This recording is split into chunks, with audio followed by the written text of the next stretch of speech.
오늘 또 주님께서 여러분들과 함께 하시고 또 예배를 통해 하나님의 은혜와 축복이 여러분들과 함께 하시기를 간절히 기도합니다.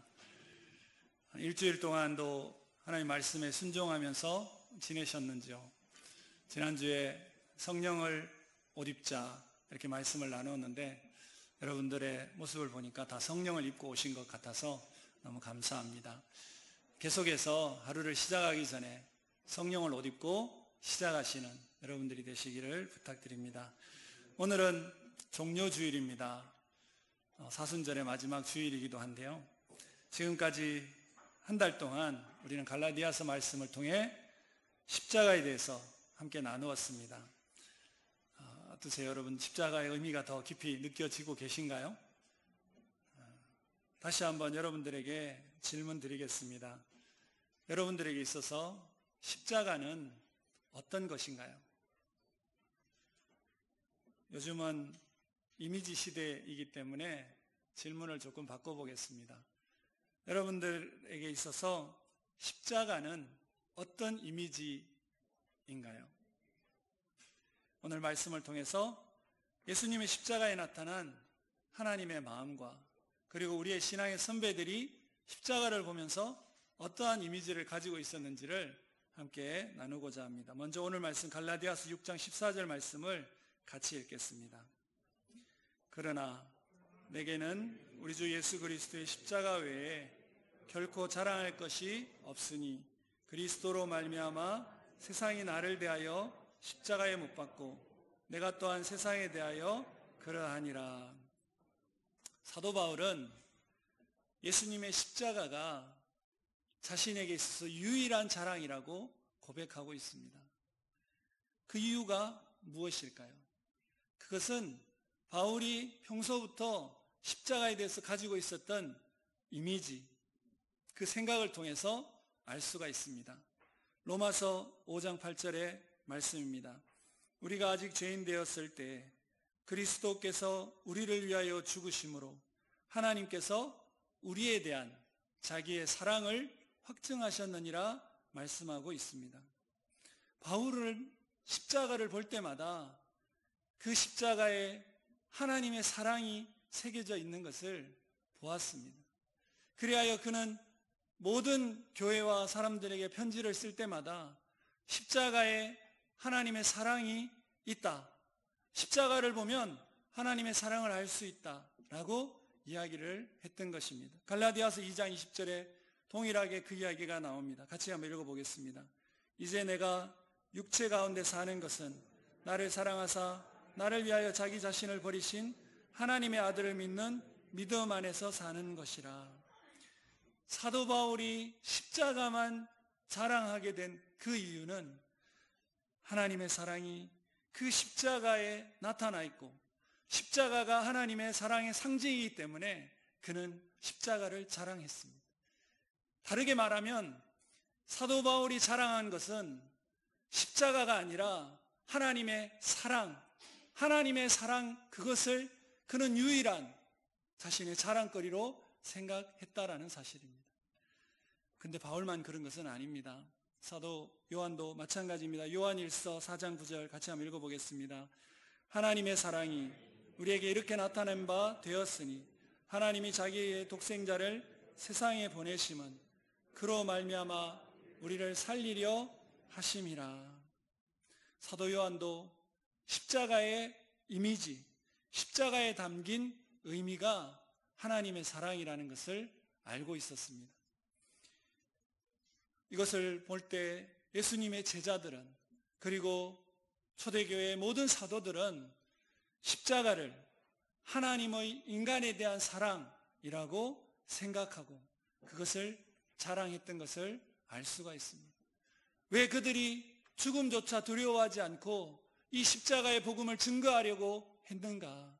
그것은 십자가와 함께 가는 그곳에 하나님의 사랑이 함께 가는 것을 고백했기 때문에 그들은 십자가를 자랑할 수 있었던 것입니다. 우리의 신앙의 선배들은 십자가에 대해서 가진 이미지가 하나님의 사랑이었던 것을 보게 됩니다.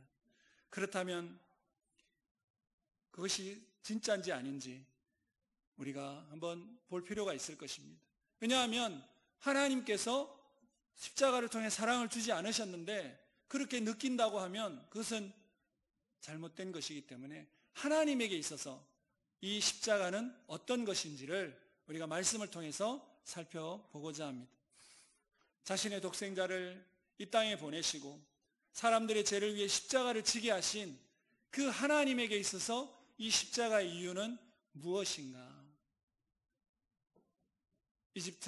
애굽을 탈출시키고 하나님의 백성 이스라엘을 애굽에서 탈출시키고 나서 하나님께서 애굽에서 탈출시킨 그 이유가 무엇인지 말씀하시는 장면에서 우리는 하나님의 이유가 어떤 것인지를 알 수 있으리라고 생각합니다.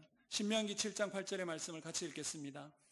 여호와께서 다만 너희를 사랑하심으로 말미암아 또는 너희의 조상들에게 하신 맹세를 지키려 하심으로 말미암아 자기의 권능의 손으로 너희를 인도하여 내시되. 그렇습니다. 하나님은 하나님의 백성들을 죽음으로부터, 고통으로부터, 그리고 어려운 상황으로부터 구원해 주시는 분이십니다. 그 하나님께서 그들을 구원해 주신, 그들을 살려주시는 그 하나의 이유가 바로 하나님의 사랑이다라고 하는 것입니다.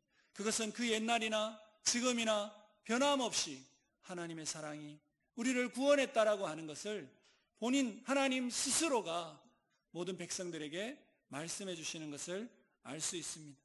그렇기 때문에 제자들은 그것을 알게 되고 또 그것을 믿게 되었습니다. 그들은 십자가에 의해서 하나님이 어떤 분이신지도 알게 되었습니다. 그렇게 해서 이렇게 고백하고 있는 것을 보게 됩니다. 요한일서 4장 16절 또 같이 읽어보겠습니다.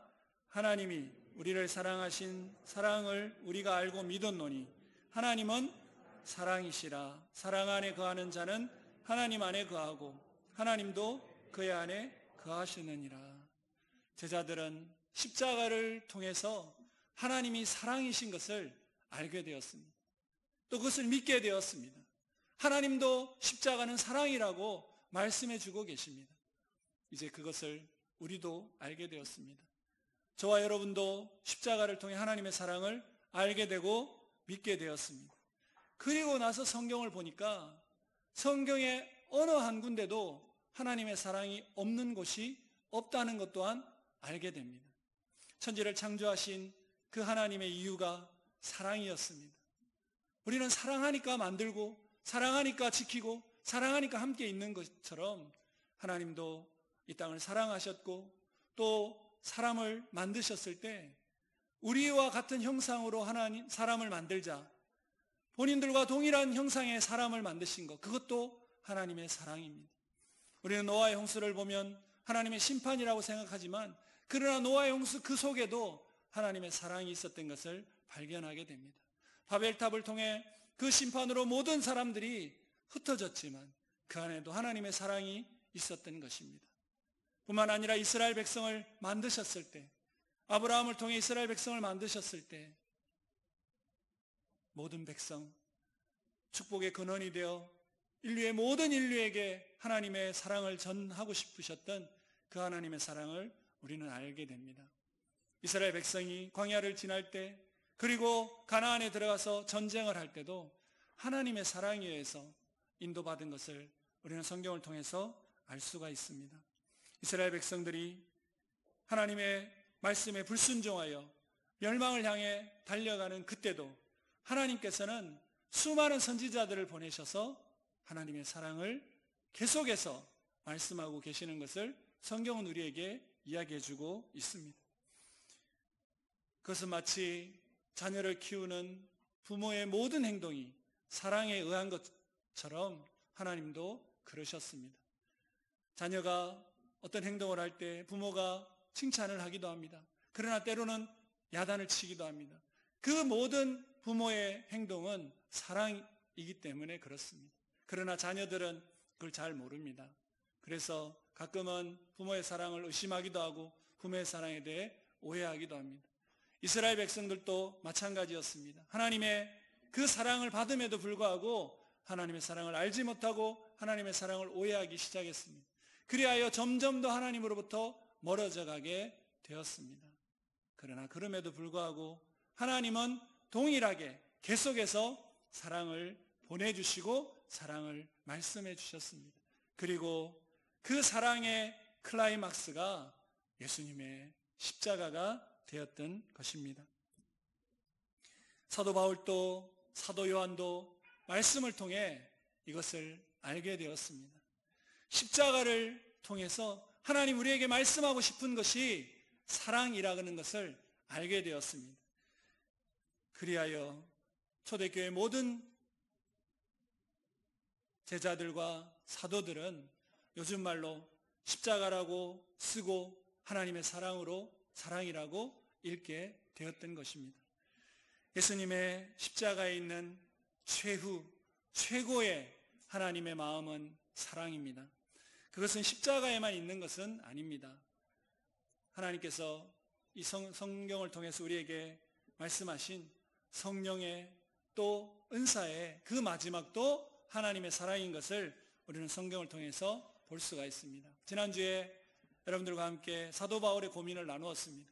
마음으로는 하나님의 법을 따르지만 내 육신으로는 죄를 짓고 있는 나는 비참한 사람이다. 나는 곤고한 사람이다. 누가 나를 이 죄에서 해방시켜 줄 것인가? 라고 로마서 7장에서 그의 고민을 이야기할 때 로마서 8장에서 사도 바울은 그 답 또한 제시하고 있습니다. 그것은 바로 성령이라고 하는 것이었습니다. 성경에 보면 여러 장, 어떤 장은 무슨 장, 어떤 장은 무슨 장, 믿음장, 사랑장, 소망장 이렇게 이야기를 하는 성경이 있습니다. 그 중에 로마서 8장은 성령장이라고 보통 이야기를 합니다. 이 로마서 8장의 성령이라는 말이 30번 이상 계속해서 반복되고 있습니다. 이 로마서에 그 성령을 반복하고 나서 이 성령이 어떤 일을 하는지, 성령을 통해서 어떻게 하나님이 일하시는지를 보여주시고 그 결론적으로 그 성령의 목적이 무엇인지, 성령의 역할이 무엇인지 로마서 8장 39절에서 이렇게 말씀하고 있습니다. 같이 한번 읽어보겠습니다. 높음이나 깊음이나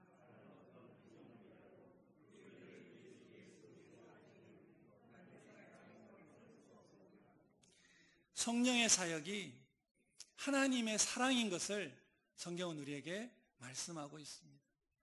예수님의 사역도 하나님의 사랑이었고 성령의 사역도 하나님의 사랑, 그것에서 우리를 끊을 수 없는 그렇게 만드는 것입니다.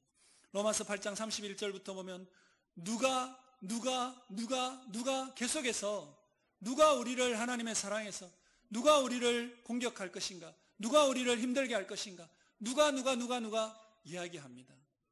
그러나 우리를 하나님의 사랑에서 끊을 수 있는 것은 아무것도 없다고 성경은 우리에게 말씀하고 있습니다. 뿐만 아닙니다. 하나님이 우리에게 주신 은사가 있습니다. 달란트가 있습니다. 여러분들은 어떤 은사를 받으셨나요? 고린도전서 12장에는 여러 은사에 대해서 말씀하고 있습니다. 말씀을 전하는 은사, 병을 고치는 은사, 기적을 일으키고 예언하고 영을 분별하는 여러 은사를 이야기하고 있습니다. 그런데 이 고린도전서 12장의 마지막 절을 보면 이보다 더 큰 은사를 너희들은 사모하라 이렇게 말씀하고 있습니다. 모든 은사가 다 중요하고 모든 은사가 다 사람들의 재능에 따라 나눠졌는데, 그러나 모든 사람이 가져야 될 가장 큰 은사, 그것이 바로 사랑이라고 말하면서 우리가 고린도전서 13장을 사랑장이라고 알고 있는 그 배경이 바로 모든 은사보다 큰 은사가 사랑이라고 하는 것입니다. 사랑을 받지 않으면, 사랑하지 않으면, 사랑이 없으면 고린도전서 12장에 받은 모든 은사가 아무 유익이 없다, 아무런 유익이 없다 이렇게 말씀하고 있습니다. 은사도 결국은 우리가 하는 모든 은사, 우리가 받은 모든 은사도 사랑을 향해서 가고 있는 것을 보게 됩니다. 여러분들에게 어떤 은사가 있는지 그것은 여러분들이 아실 것입니다. 그러나 그 은사에 하나님의 사랑이 없다면 아무 유익이 없고 울리는 꽹과리와 같다고 고린도전서 13장은 우리에게 이야기해 주고 있습니다. 성경을 보면 하나님은 사랑이십니다. 예수 그리스도도 십자가도 사랑인 것을 알게 됩니다. 성령의 역사도 사랑인 것을 보게 됩니다. 모든 은사도 사랑을 위해서 일하게 되는 것을 성경은 우리에게 말해주고 있습니다. 성경의 모든 곳이 향하는 그곳에 하나님의 사랑이 있음을 우리에게 말해주고 있습니다. 그렇기 때문에 하나님께서 예수님을 믿고 십자가로 거듭나고 하나님을 사랑하고 또 은사를 받고 성령으로 옷 입은 우리에게 마지막으로 한 말씀을 더 해주고 계십니다. 골로새서 3장 14절 말씀 같이 읽겠습니다. 이 모든 것 위에 사랑을 더하라. 이는 온전하게 매는 띠니라 말씀하고 있습니다. 예수님의 십자가의 사랑은 모든 관계를 온전하게 만드는 띠가 되는 것입니다. 하나님과 사람 사이의 관계도, 사람과 사람 사이의 관계도 이 사랑이 있을 때 그 관계는 온전하게 된다라고 하는 것입니다. 사랑이 없으면 하나님과 우리와의 관계도, 사람과 사람과의 관계도 완성될 수가 없다라고 하는 것입니다. 십자가는 그 사랑의 역할과 소중함을 우리에게 보여주고 있습니다. 그래서 십자가가 위로, 가로로, 세로로 되어 있는 것과 가로로 되어 있는 것이 만나서 십자가가 된 것을 볼 수가 있습니다. 세로로 되어 있는 것은 하나님과 우리 사이의 관계를 생각할 수 있습니다. 가로로 된 것은 사람과 사람 사이의 관계를 생각할 수가 있습니다. 하나님과 우리 사이의 그 세로의 십자가는, 십자가의 세로는 예수님의 십자가로 인해서 완성되었습니다. 예수님의 십자가의 그 사랑으로 하나님과 우리 사이에 다리를 놓아주시고 우리를 중보해 주시고 우리를 구원해 주셨습니다. 그러나 하나가 더 남아 있습니다. 그것은 바로 가로의 십자가의 가로, 사람과 사람 사이에 그 사이에 있는 것입니다. 그것은 사람과 사람 사이의 관계를 온전하게 매는 줄이 또 띠가 필요한 것입니다. 그래서 하나님께서는 예수 그리스도로 인하여 구원을 받은 사람들에게 바로 이 온전하게 매는 이 십자가의 띠를 허락해 주셨습니다. 그것이 바로 사랑의 십자가라고 하는 것입니다. 마가복음 8장 34절은 예수님께서 제자들에게 이렇게 요구하고 계십니다. 같이 읽어보겠습니다. 무리와 제자들을 불러 이르시되 누구든지 나를 따라오려거든 자기를 부인하고 자기 십자가를 지고 나를 따를 것이니라. 여러분들은 이 십자가를 알고 계셨나요? 주님이 우리를 위해서 지신 십자가가 있다면 주님이 우리에게 부탁하신 이 십자가도 있다라고 하는 사실입니다. 주님의 십자가가 하나님의 사랑이었다면, 하나님과 우리 사이에 하나님의 사랑이었다면, 또 우리에게 맡기신 그 주님이 주신 십자가는 사람과 사람 사이에 우리가 져야 될 사랑의 십자가라고 하는 사실입니다. 여러분은 이 십자가를 알고 계셨고 또 이 십자가를 지고 계신가요? 십자가는 하나님의 사랑입니다. 그러기에 사람과 사람 사이에 예수님의 십자가로 구원받은 우리가 바로 이 사랑의 십자가를 지고 메고 가라고 하는 것을 예수님이 부탁해 주셨습니다. 하나님은 하나님과 사람 사이에도, 사람과 사람 사이에도 모든 것을 완전하게 하는 이 사랑이 필요하다고 계속해서 말씀해 주셨습니다. 그런데 안타깝게도 하나님이 사랑을 원하심에도 불구하고 이 세상은 사랑이 사라져가고 있는 것 같습니다. 학교에서도 또 사회 속에서도 사랑이라고 하는 말을 들어볼 수가 없습니다. 그래서 이 사랑이라는 말을 듣기 위해 드라마를 보고 영화를 봅니다. 현실 속에서 들을 수 없는 말이 되어버린 것입니다. 과학과 문명이 발달하고 경제가 풍부해져도 오히려 사람과 사람 사이의 관계가 더 나빠지고 오히려 사람과 사람 사이가 갈등과 시기와 또 경쟁이 더 격화되어 있는 것을 우리는 매일매일 바라보고 살아가고 있습니다. 그것은 마치 예수님께서 마지막 이 땅의 모습이 이러하다고 말씀하신 바로 그때가 지금이 아닌가 생각하게 됩니다. 예수님은 이렇게 말씀하십니다. 그때 많은 사람이 실족하게 되어 서로 잡아주고 서로 미워하겠으며 거짓 선지자가 많이 일어나 많은 사람을 미혹하겠으며, 그리고 마태복음 24장 12절에 이렇게 말씀하십니다. 불법이 성함으로 많은 사람의 사랑이 식어지리라. 마치 지금과 동일한 시대가 아닌가 생각합니다. 그런데 문제는 이것이 세상 사람들만의 모습이 아니라는 것이 더 큰 문제입니다. 하나님께서 초대교회를 대표하는 에베소 교회에 이렇게 말씀하십니다. 너희들은 신앙도 열심이고 시련도 잘 견뎌왔다. 너희들은 칭찬받을 것이 너무나 많다. 그러나 이 한 가지 같이 읽어보겠습니다. 요한계시록 2장 4절 말씀입니다. 그러나 너를 책망할 것이 있나니 너의 처음 사랑을 버렸느니라 말씀하고 있습니다. 에베소 교회가 커지면서, 에베소 교회가 유명해지면서, 에베소 교회가 많은 사람들이 왕래하면서 사람들이 많아지고 교회가 커지고 또 경제적으로도 더 상업이 발달하면서 커진 이 에베소 교회, 신앙도 열심이고 뭐도 열심이고 무엇도 열심이고 모든 것을 다 잘하는 그 교회에 하나님께서 한 가지 책망할 것이 있는데 그것이 가장 크다. 사랑을 잃어버렸다 이야기하고 있습니다. 성경은 사랑이 식어지고 사랑으로부터 멀어지는 것이 세상뿐만 아니라 교회와 크리스찬도 동일하다고 말씀하고 있습니다. 저에게는 별로 좋지 않은 기억 한 가지가 늘 언제나 남아 있습니다.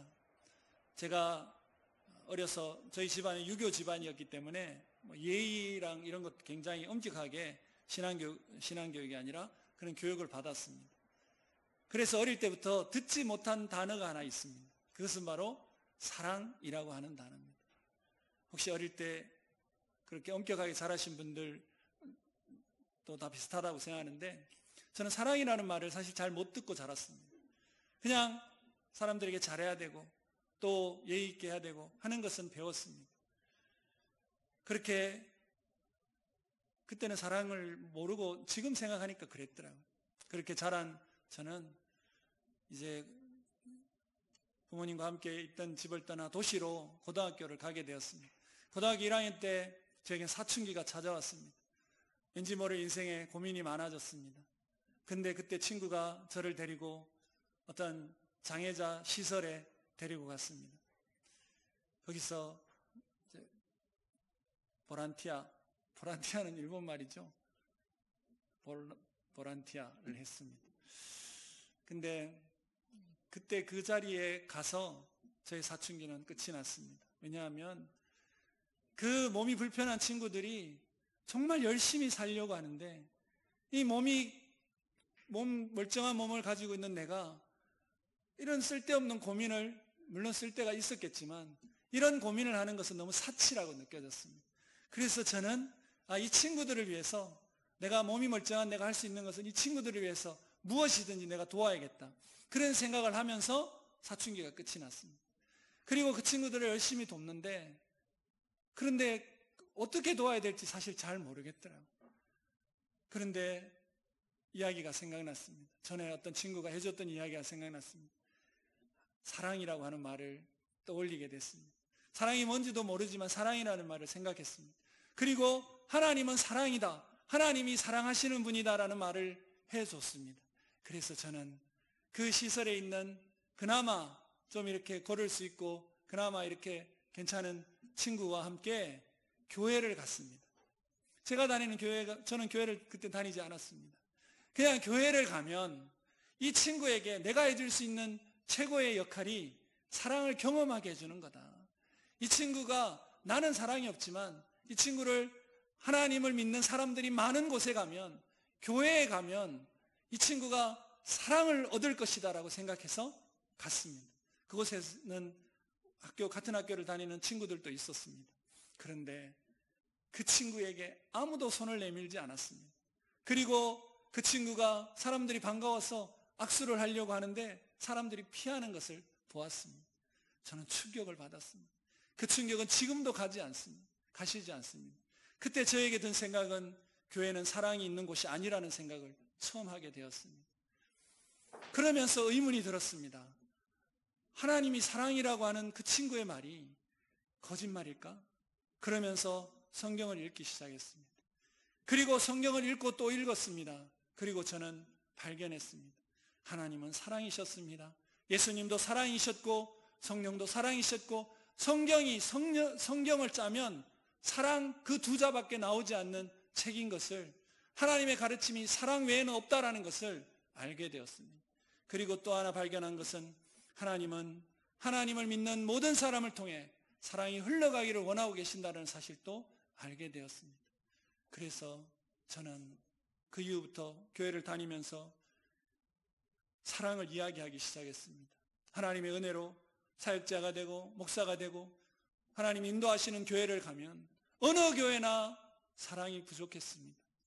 어느 교회나 사랑하지 않는 모습이 너무나 많이 있었습니다. 그곳에서 저는 하나님은 사랑입니다. 하나님이 사랑이시고 우리가 해야 될 일은, 교회가 해야 될 일은 서로 사랑하는 것이고 교회가 세상을 사랑을 하는 그것이 바로 하나님의 교회에 대한 목적입니다라는 것을 지금까지 이야기해오고 있습니다. 하나님은 교회에 임재하시는 분이십니다. 크리스찬들이 모이는 곳에 함께 계시는 분이십니다. 그런데 교회에서 크리스찬들이 모인 곳에서 하나님을 볼 수 있는 것은 아니라는 것입니다. 요한복음 13장 34절은 새 계명을 너희에게 주노니 서로 사랑하라. 내가 너희를 사랑한 같이 너희도 서로 사랑하라. 그리고 35절은 이렇게 말씀하고 있습니다. 같이 한번 읽어볼까요? 너희가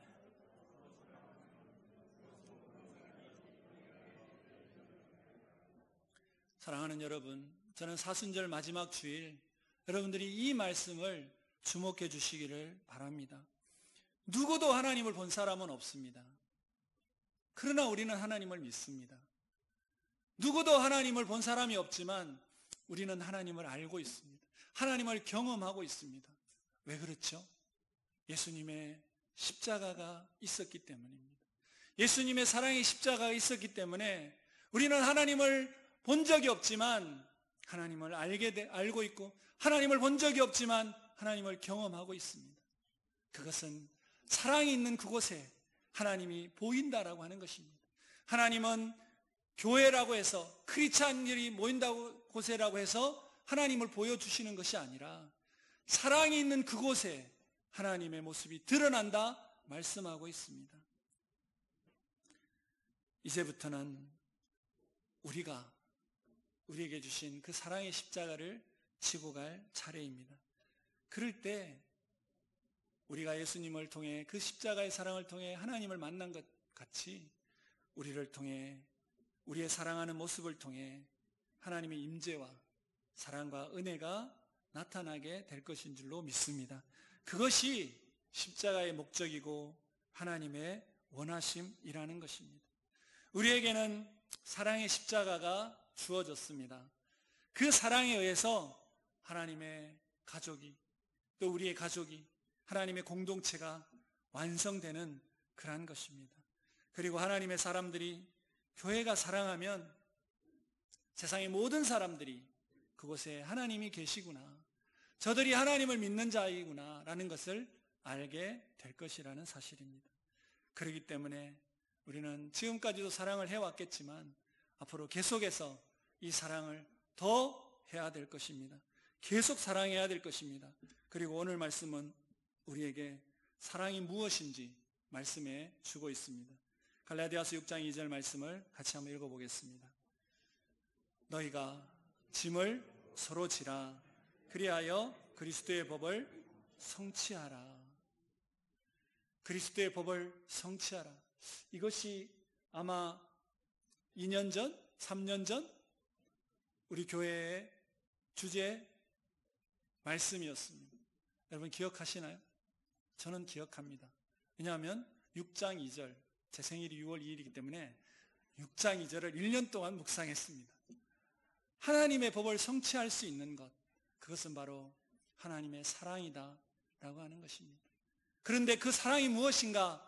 그것은 바로 서로 짐을 지라는 것입니다. 서로 짐을 지라는 말은 쉽게 말하면 서로 도와라, 서로 도우면서 살아라, 이렇게 말씀하시는 것입니다. 하나님께서 사람을 만드셨을 때 아담에게 하와를 만드신 이유가 무엇이었죠? 돕는 배필을 만들어 주셨습니다. 한 사람으로 할 수 없기 때문에 서로라고 하는 그 말 속에 돕는다라는 말이 포함되어 있는 것입니다. 누구도 완전한 사람이 없습니다. 서로라고 하는 그 속에 짐을 서로 지라라고 하는 말이, 서로 도우라는 말이 있는 것입니다. 그것을 더 알기 쉽게 적은 구절이 있습니다. 그것은 로마서 12장 15절 16절입니다. 같이 한번 읽어보겠습니다. 즐거워하는 자들과 함께 즐거워하고 우는 자들과 함께 울라. 16절, 서로 마음을 같이하여 높은 데 마음을 두지 말고 오히려 낮은 데 처하며 스스로 지혜 있는 채 하지 말라. 이것이 바로 하나님의 사랑입니다. 서로 마음을 같이 하는 것, 그것이 사랑입니다. 부부가 마음을 같이 하는 것, 그것이 사랑입니다. 교인들이 마음을 같이 하는 것, 그것이 사랑입니다. 자녀와 마음을 같이 하는 것, 그것이 사랑이라는 것입니다. 그것을 위해 마음을 높이지 말고 마음을 낮추는 것, 그것이 사랑이라고 말씀하고 있습니다. 그럴 때 즐거워하는 자들과 함께 즐거워하게 되고 우는 자들로 함께 울게 된다. 그것이 사랑이라 말씀하고 있습니다. 제가 늘 말씀드리는 것은 우리가 사랑하는 사람인지 사랑이 있는지 없는지를 알 수 있는 방법은 간단합니다. 여러분들이 아무리 말로 사랑한다 하더라도 이렇게 그 사람을 생각할 때 이렇게 할 수 있으면 사랑하는 거고 이렇게 못하면 사랑하지 않는 것입니다.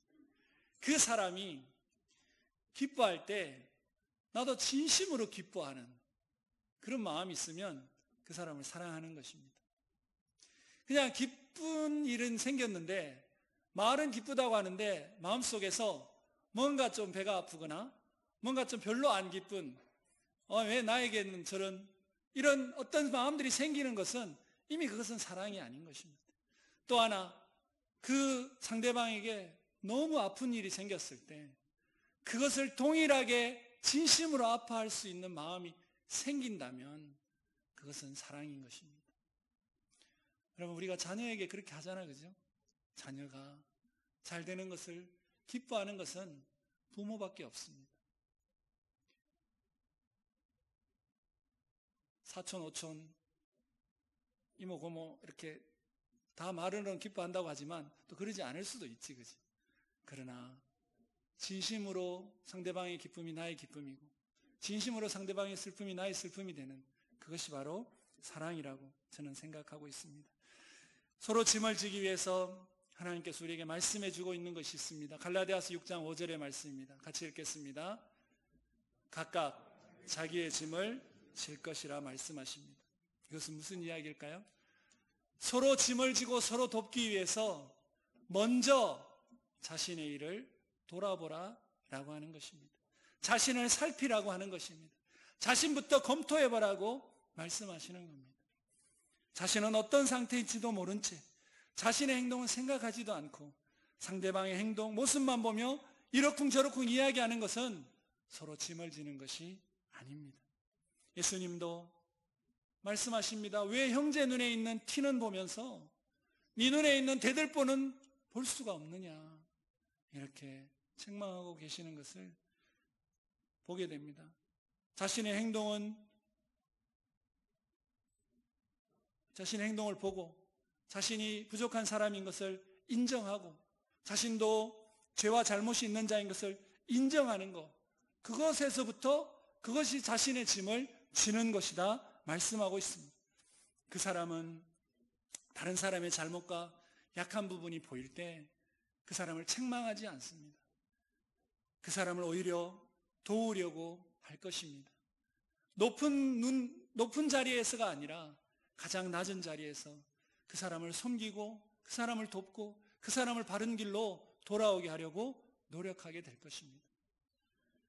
그것을 위해 마지막으로 성경은 우리에게 한 가지를 더 말씀하고 있습니다. 갈라디아서 6장 1절 말씀입니다. 같이 읽겠습니다. 형제들아, 사람이 만일 무슨 범죄한 일이 드러나거든 신령한 너희는 온유한 심령으로 그러한 자를 바로잡고 너 자신을 살펴보아 너도 시험을 받을까 두려워하라. 오늘 성경은 서로 짐을 지기 위해, 서로 사랑하기 위해 필요한 것은 바로 온유한 심령, 온유한 마음이다 라고 말씀하고 있습니다. 성경에서 사랑과 함께 가장 많이 쓰인 단어가 온유입니다. 온유라고 하는 것은 겸손한 것을 말합니다. 예수님은 이렇게 말씀하십니다. 나는 온유하고 겸손한 자니 내게로 와서 배우라 말씀하고 있습니다.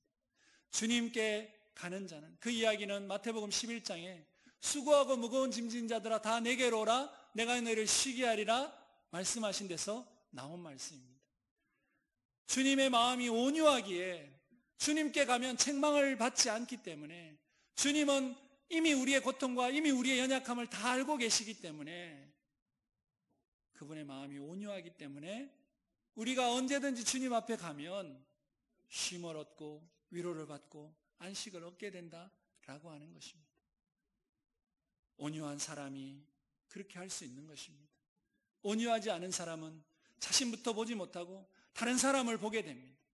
자신의 모습이 어떤지 이해하지 못하고 생각하지 못하고 볼 수 없는 사람이 온유하지 않는 자라고 성경은 말씀하고 있습니다. 온유한 사람은, 온유한 마음을 가진 사람은 먼저 자신을 살필 줄 압니다. 그리고 그런 사람이 다른 사람에게 말을 했을 때 그 사람이 깨닫고 바른 대로 돌아오게 되어는, 그렇게 도울 수가 있는 사람입니다. 그렇기 때문에 우리는 사랑을 말하기 전에, 사랑을 생각할 때마다 온유한 마음을 위해서 기도해야 될 것입니다. 상대방보다 자신을 먼저 살피는 마음을 기도해야 될 것입니다. 그리고 상대의 눈물이 자신의 눈물이 되고 상대의 기쁨이 나의 기쁨이 되도록 기도하시기를 주님의 이름으로 부탁드립니다. 상대방을 자신과 같이 사랑하는 것, 그것이 사랑의 십자가를 완성하는 유일한 방법입니다. 오늘 PPT에는 없지만 갈라디아서 5장 14절 말씀을 한번, 성경이 있으시면 같이 한번 읽어보겠습니다. 갈라디아서 5장 14절 말씀입니다. 온 율법은 내 이웃 사랑하기를 내 자신과 같이 하라 하신 한 말씀에서 이루어졌나니 라고 말씀하십니다. 이 한 말씀 속에서 모든 성경이 무엇을 우리에게 말하고 있는지, 하나님이 우리를 사랑하신다라는 것을 말하고 계시고, 또 우리가 내 이웃을 내 몸같이 사랑하라고 하는 그 한 말씀, 그것이 사랑의 십자가이고 그것을 통해서 완성될 수 있다, 관계가 완성될 수 있다 말씀하고 계십니다. 하나님은 사랑이십니다. 그 사랑은 예수님의 십자가에서 오늘 우리에게까지 오게 되었습니다. 그리고 예수님의 십자가의 사랑으로 구원받은 우리는 각자의 장소에서 하나님의 사랑을 전달하는 사랑의 전달자로 하나님이 임명해 주셨습니다. 뿐만 아니라 그것이 가능하도록 이미 온유한 마음도 우리에게 주셨습니다. 서로 짐을 나눌 수 있는 힘도 우리에게 주셨습니다.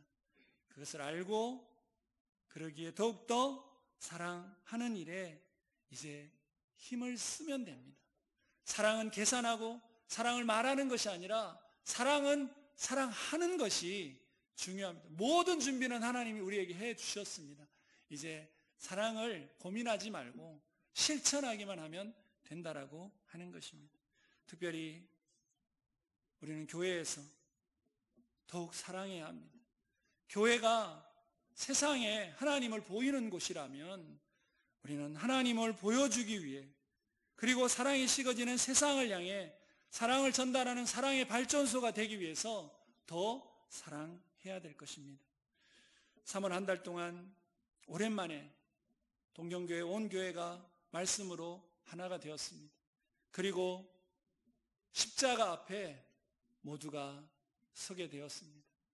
그리고 십자가 중심으로 모든 교인들이 서게 되었습니다. 이 사순절이 끝나고 부활의 아침이 되는 그때 우리는 이 사순절 전에 있었던 분열과 대치와 싸움을 마치고 십자가 사랑으로 하나 되고 서로 살리는 동경교회가 되기를 간절히 기도합니다. 나누는 것이 아니라 하나 되게 하는 십자가의 사랑이 주인되는 그러한 교회가 되기 위해서 하나님께서 우리 한 사람 한 사람에게 주신 사랑의 십자가를 지실 수 있는 여러분이 되시기를 주님의 이름으로 축복합니다. 기도하겠습니다. 하나님 아버지, 우리를 사랑하신 그 사랑을 십자가를 통해서 보여주셔서 감사합니다. 이제 우리에게 맡기신 사랑의 십자가를 저희들이 잘 지게 하여 주시옵소서. 예수님의 이름으로 기도하옵나이다. 아멘.